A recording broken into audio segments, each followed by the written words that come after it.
Katrina and this is my channel, Create Something Pretty. Thank you so much for stopping by. My channel it's relatively new, and here this is where we talk about sewing and creating items to make a handmade wardrobe. If that's something that you like, please stick around and see if you might think about subscribing and giving a like if you enjoy this video. I thought today I'd bring you outside because it has been very hot and it's quite humid. There's a bit of noise around as well, and second you decide to make a video, the kids are going to come out, dogs are going to start barking. I'm so sorry. It just seems to be how it works, so I'm going to try and power through. Today I have a video for you of unconventional items that I use for sewing, so like unconventional sewing tools.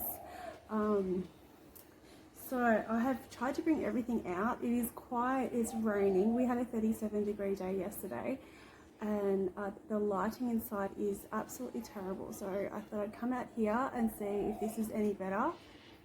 I keep hearing my kids walking through the house. I'm not sure if they're going to come out because I haven't told them what I'm doing. Okay, well, I think it's safe. Let's see how we go. So I might see what I can get going. I can now hear a grinder. This is typical. Oh my goodness. Alright, let's keep going before the kids come out, then there really will be noise. So, I'm just going to do these randomly because I've tried to do this video several times before and it's been completely unsuccessful. So I'm going to try again. Today I'm wearing, this is a Bardon dress. I don't know if this is going to, you'll be able to see this. This is my Bardon dress that I made a couple of years ago. It's a little bit on the tight side, but I've been going through all of the summer clothes and I'm running out. I've got a load of washing on. Today's a real clean up day, so quite a few things to do. I'm also wearing, what is this one? Sinclair's Harper Cardigain. I think it's a free pattern. This is a long duster length. I don't always wear this one. I don't find a lot of use. I think I made the 3/4 length sleeves and I don't always find that there's a lot of use for it, but today because it's quite humid, I've actually decided to pop it on while I'm outside. It's a bit of a cold breeze when the wind blows, and hopefully all my papers and everything hang around, don't get blown away. But I do have some weights here, so hopefully everything goes well. So let's get going before the noise really starts up. So some of the items, this is the first item I have. This is something that I use every day. Here are my kids. They don't know that I'm outside. This is a 6-inch ruler. This is something that I use every single time I sew. I find this is really good for getting underneath the machine and taking over to the ironing board, and I use this to measure out seam allowances to make sure I've got them right.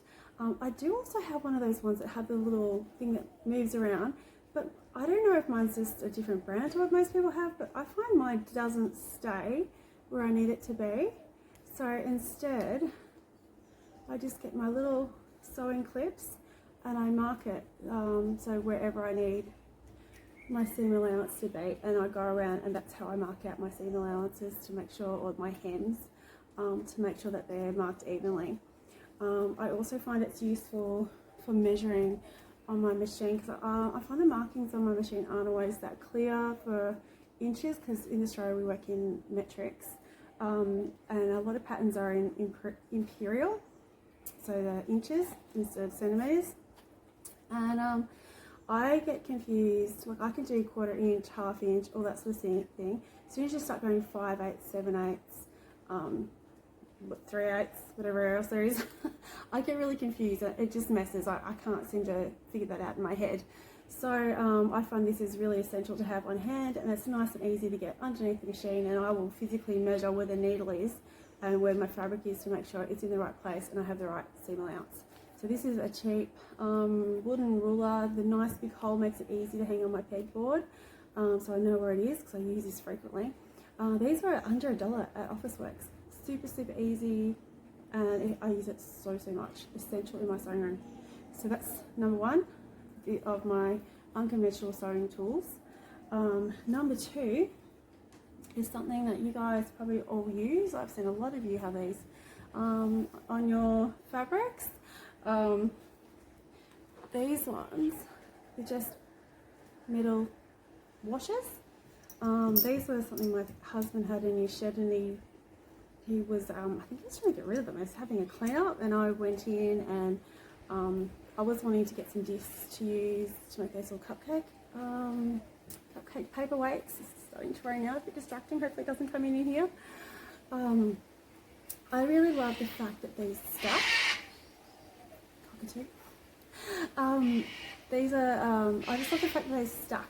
I intentionally did not make them into cupcakes once I realised how useful they were like this.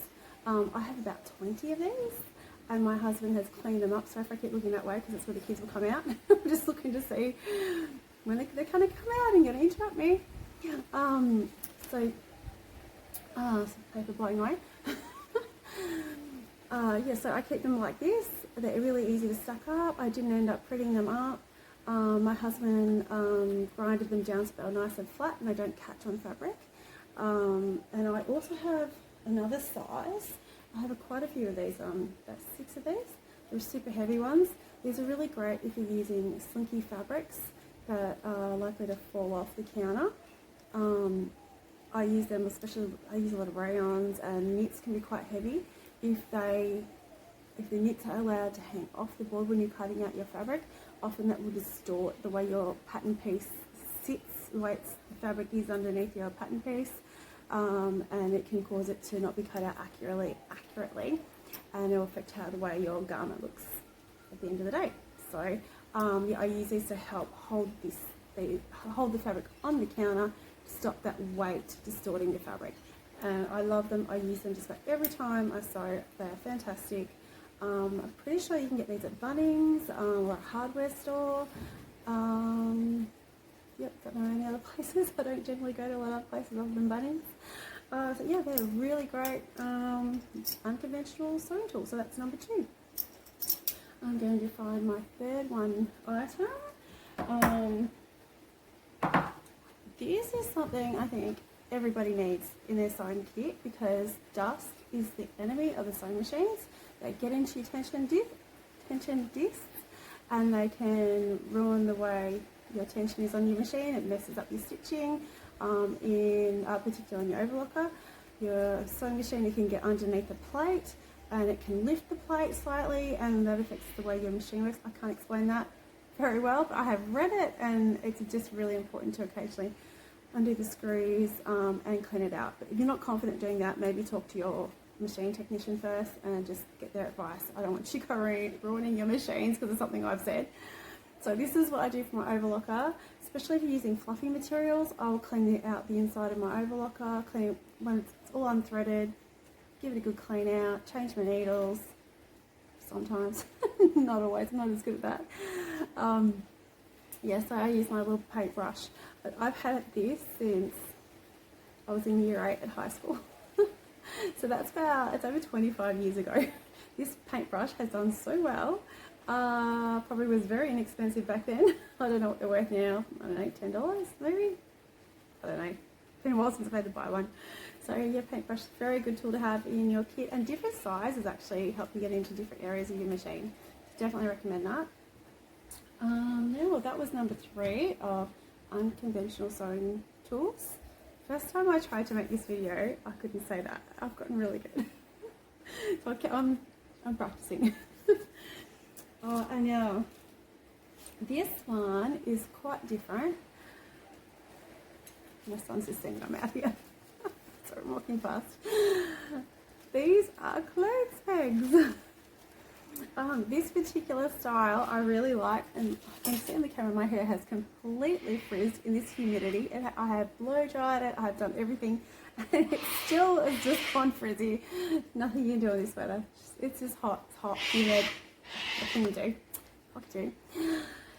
These are clothes pegs, stainless steel clothes pegs. I bought these at Woolworths. I think they're like a pack of 12 or 24, something like that.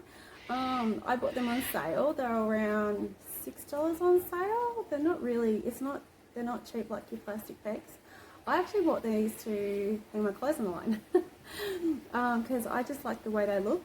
I think they look a lot nicer than the old plastic clothes peg that fades and breaks. So I just wanted my clothesline to look nice. If it had to have pegs on it, I wanted to have nice pegs. but my hubby doesn't like them.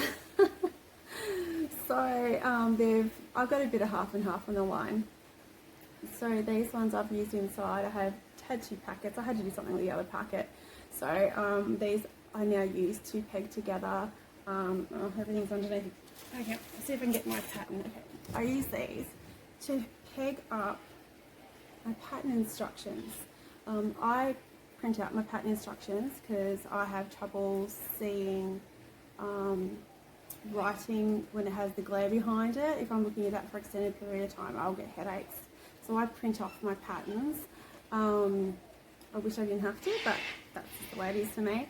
So yeah, if you're working, you get your fabric and you've got all your sewing things out, and you're moving from your ironing board, and then you move to your cutting table or whatever you do in your sewing room, I always tend to lose my instructions. So, and especially when you finish sewing as well, you kind of not finish your project and you're intending to come back to it. I like to get my sewing instructions and hang them up on my pegboard above my cutting table. And I find that so useful.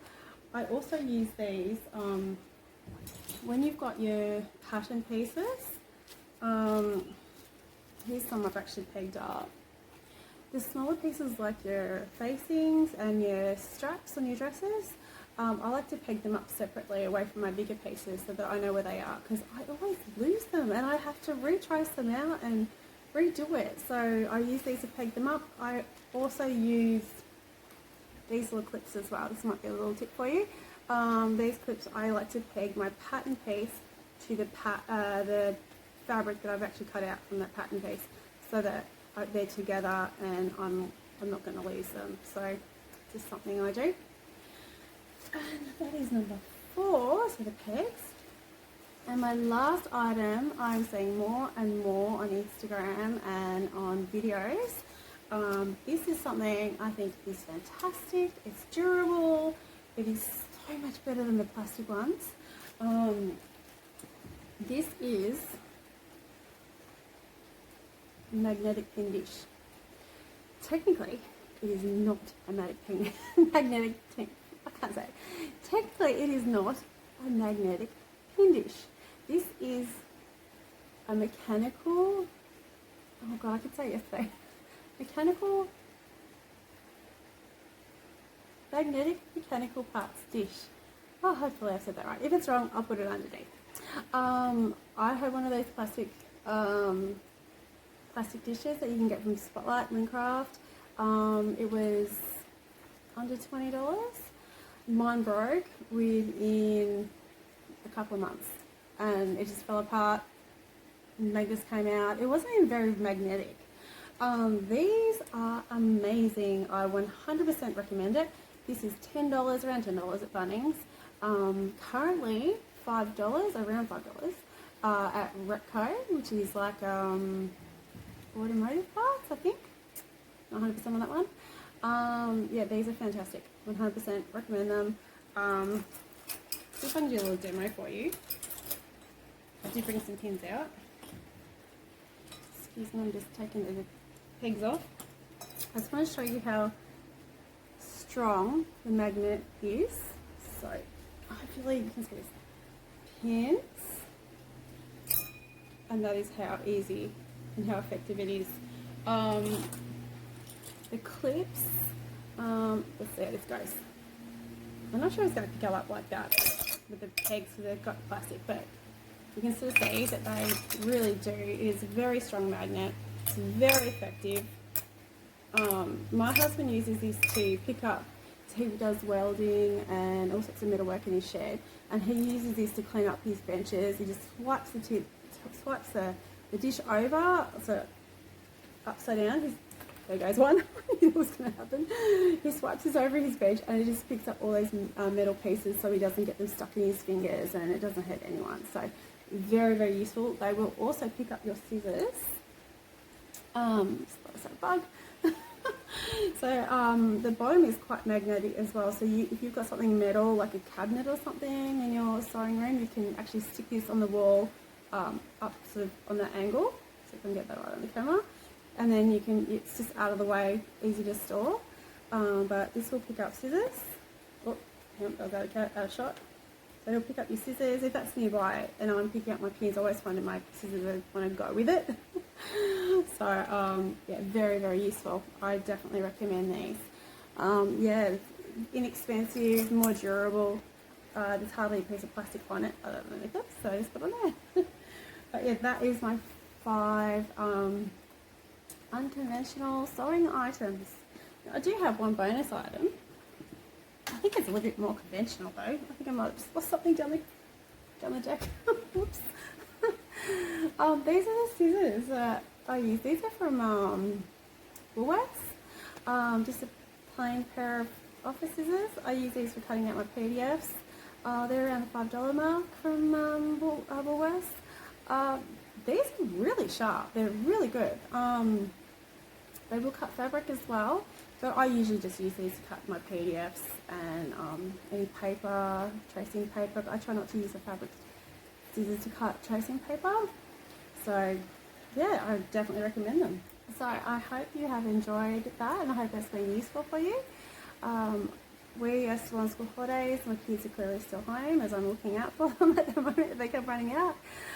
Yesterday we spent the day at Legoland. It was a 37-degree day, so that perfect opportunity to get out of the house and get out of the heat. And I've got some footage to put in at the end of this video, and hopefully you can enjoy that. I hope I'm allowed to do that.